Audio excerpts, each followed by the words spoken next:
Baik,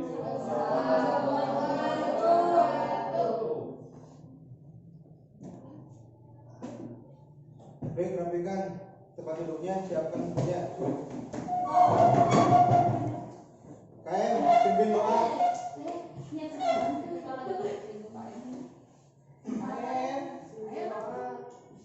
Sikap belum melaksanakan pembelajaran, marilah kita berdoa di dalam hati. Berdoa mulai. Selesai. Yang namanya Bapak sebut, angkat tangan dan bilang hadir. Yasya, Mobil.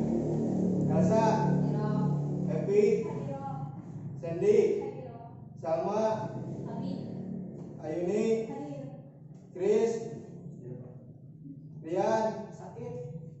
Sakit apa? Nggak tahu itu di haji Pak. Sudah 2 hari Pak. Sudah dijenguk belum? Besok. Besok. Saila, Akmal, Hadir. berarti cuma Rian yang sakit. Ya Pak. Sebelum Bapak memulai pembelajaran hari ini, Bapak ingin menanyakan pembelajaran kemarin, minggu kemarin yang Bapak telah sampaikan. Saila, kemarin kita belajar tentang apa? Iman kepada kitab Allah. Iman kepada kitab-kitab Allah. Epi, sebutkan kitab-kitab Allah yang diturunkan kepada para nabi. Yang pertama kitab Taurat turun kepada Nabi Musa. Yang kedua kitab Injil turun kepada Nabi Isa. Yang ketiga kitab Zabur turun kepada Nabi Daud. Dan yang keempat kitab Al-Quran Karim yang turun kepada Nabi Muhammad SAW. Karena kita kemarin belajar tentang iman kepada kitab-kitab Allah, hari ini kita akan belajar tentang iman kepada qadar dan qadar. Ya. Baik, semuanya lihat papan tulis ke depan semuanya. Sekarang kita belajar tentang iman kepada qadar dan qadar. Qadar itu adalah ketetapan yang ditentukan Allah sejak zaman azali. Zaman azali adalah ketika segala sesuatu belum tercipta, belum ada, bahkan belum bisa digunakan. Nah, qadar adalah terjadinya suatu ciptaan sesuai dengan ketetapannya, yaitu qadarnya. Salah satu contohnya itu adalah rezeki, jodoh, dan kematian. Contohnya seperti akmal, ketika di lauhul mahfuznya ketetapan yang Allah berikan itu adalah akmal akan menikah dengan Lesti. Tapi ketika di lauhul mahfuznya ditulisnya seperti itu. Lalu ketika tanggal 9 bulan 9 tahun 1999 Akmal pun menikah dengan Lesti. Nah, itu yang disebut dengan qadarnya. Akmal, coba baca tentang Quran surat Al-Qamar ayat ke-49.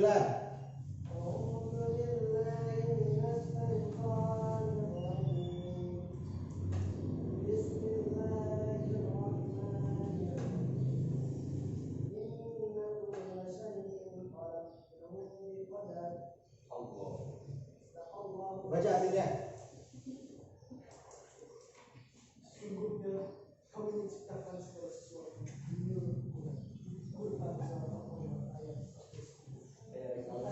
Sesungguhnya Allah menciptakan segala sesuatu sesuai dengan ukurannya. Nah, maksud ukuran di sini adalah sesuai dengan takdirnya. Secara umum, iman kepada qadar dan qadar juga berarti bahwa kita harus yakin, percaya bahwa apa yang Allah tetapkan untuk kita adalah sesuatu yang memang sudah baik untuk kita. Nah, kita perhatikan semuanya.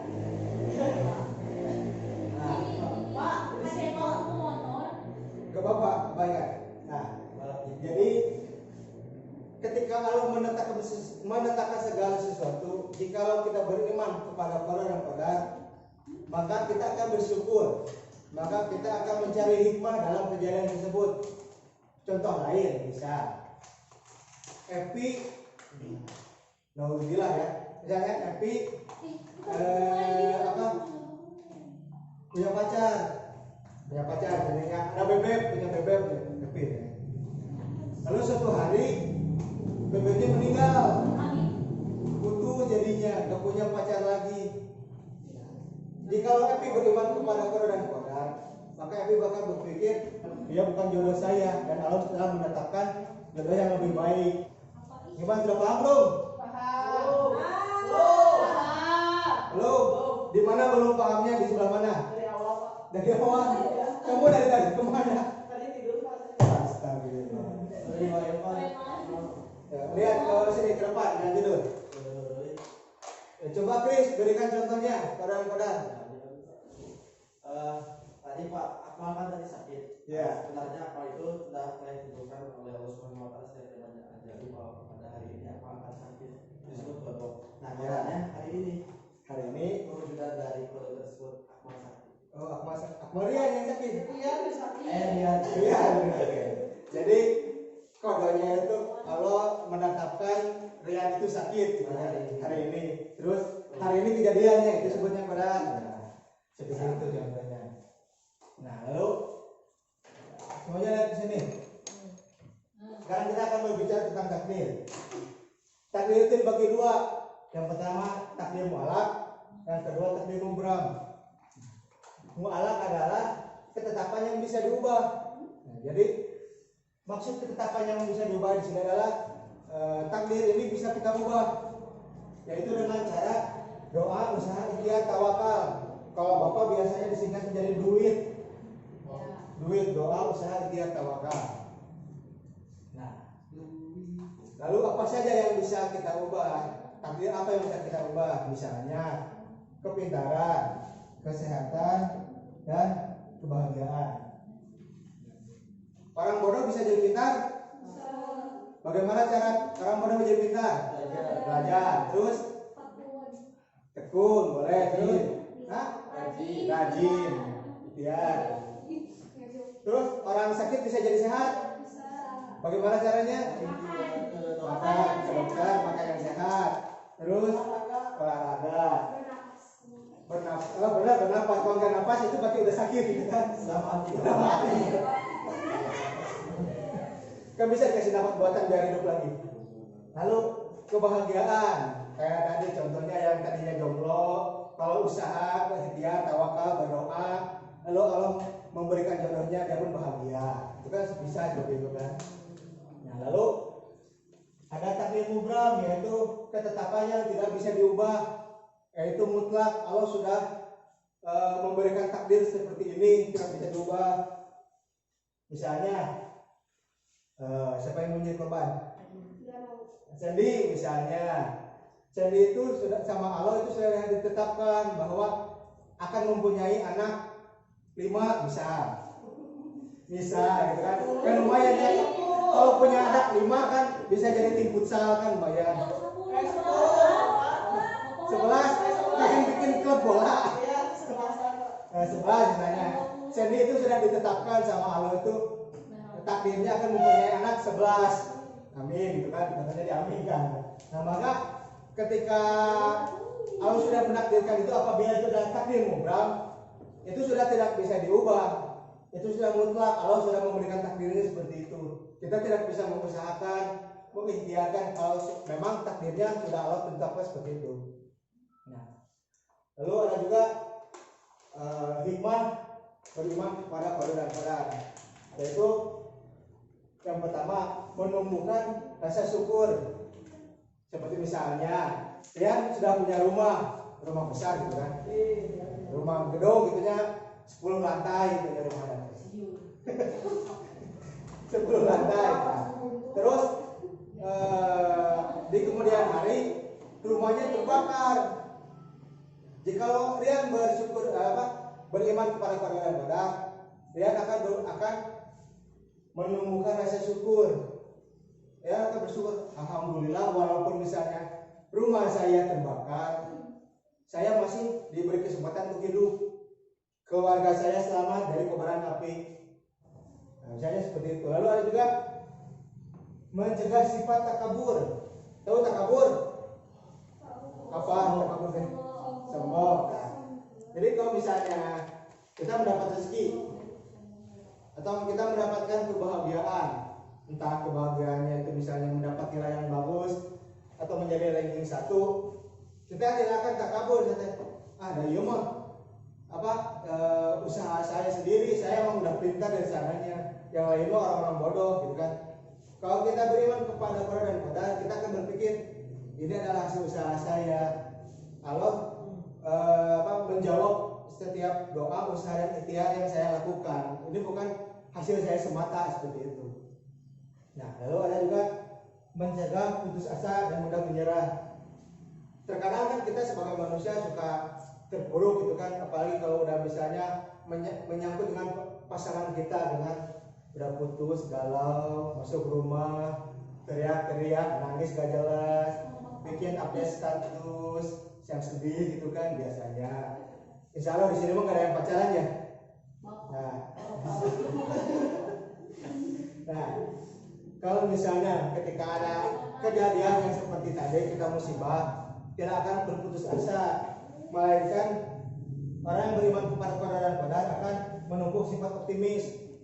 Walaupun misalnya kan ketika terpuruk seperti tadi kata saya Bapak yang contoh Rian itu kan yang rumahnya terbakar, dia akan bersikap optimis bahwa misalnya saya masih diberi kesempatan untuk hidup, orang tua saya masih diberi kesempatan untuk selamat dari kobaran api. Itu akan memupuk sifat optimis. Nah, terus membebaskan dari sifat syirik. Tahu syirik?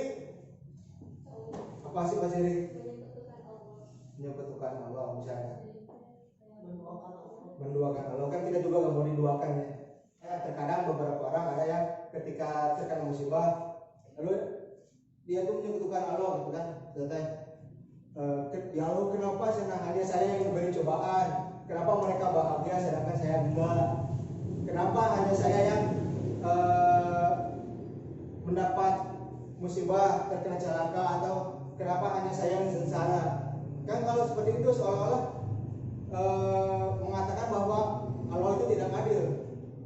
Sekarang kita sudah tahu bahwa Allah itu memiliki sifat yang adil. Nah, gimana sekarang sampai sini udah paham belum? Nah, baik. Sekarang tulis yang ada di papan tulis.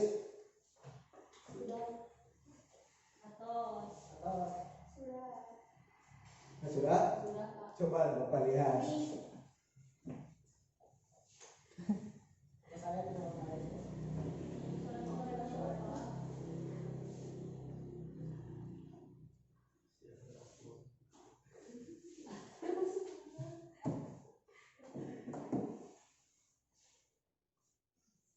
Jalan udah belum?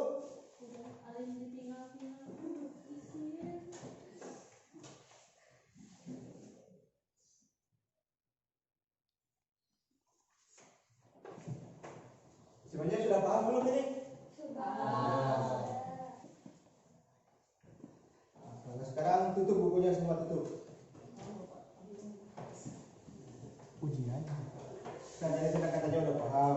Nah, sekarang Bapak akan tanya. Ayo nih, coba sebutkan pengertian Qadar dan Qadar.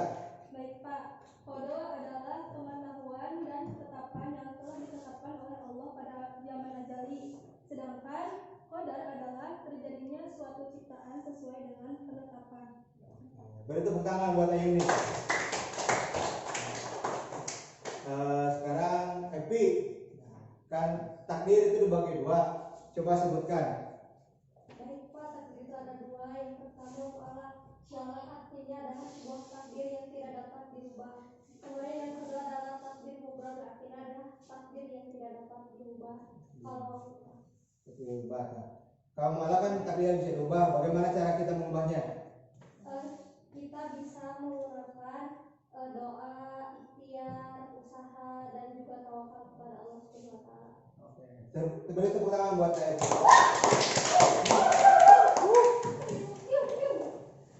Karena sudah bisa menjawab semuanya, Bapak anggap kalian sudah paham.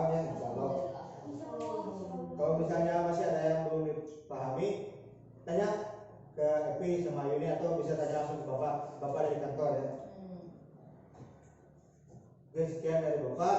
Jangan lupa untuk terus belajar, banyak-banyak membaca, banyak makan, karena makan kan kebutuhan. Jangan lupa tidur juga. Minumnya? Terserah, kalau mau minum, kalau nggak mau ya bagi dalam. Mungkin sekian dari Bapak. Terima kasih. Assalamualaikum warahmatullahi wabarakatuh. Waalaikumsalam warahmatullahi wabarakatuh. Makasih Pak. Hati-hati Pak.